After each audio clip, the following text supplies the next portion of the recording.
God uses all of these things, all different types of people, to do different things in our lives. And it doesn't take this, we're always sometimes waiting for the glory light to come down, the appearance of the writing on the wall. I'm not going to do that until I see the writing on the wall. You know what I'm saying? I need my solid confirmation. Even though you had a brother who's I don't even remember his name, come to you and share with you a verse, or come with you and give you an encouraging word, which he felt was from the Lord. Oh, well, whatever. Thanks, bro. Hey, thanks, man. Anybody know him? No, I don't. Anyway, so, and then we go on to Jeff. Hey, Jeff, I got a question, Jeff. Sad. We so depend on, we have this way of thinking sometimes. It's in groups like this. I received so much, and Gil's not here tonight, but I always mention it. When I was a part of a group with Gilbert, my first 3 years as a Christian.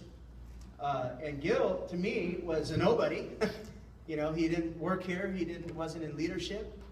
But I knew that the Lord was using him to help me in my walk and to grow in the Lord.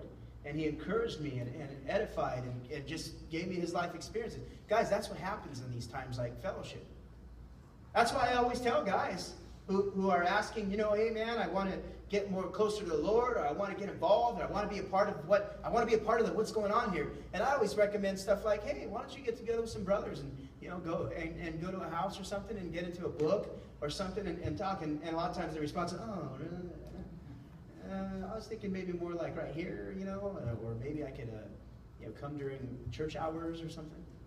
But it's like, no, you see, we have to not neglect those things that can seem as minimal, or they can seem small to us. God uses those things so much.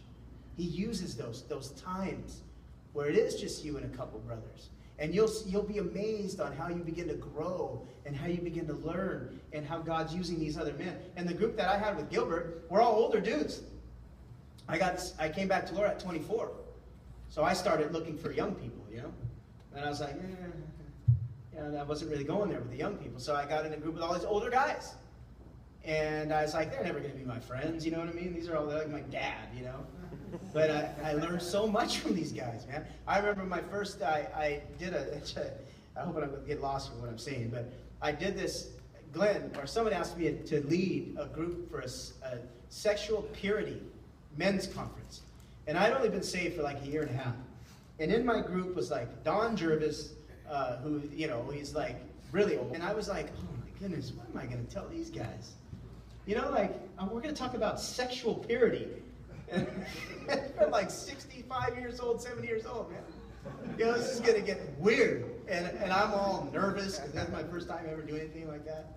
But God used those guys so much, and I learned so much from them. And even just my ability to communicate and talk and begin to lead groups and stuff, And I didn't know them at the time. See, let's not get caught up in that.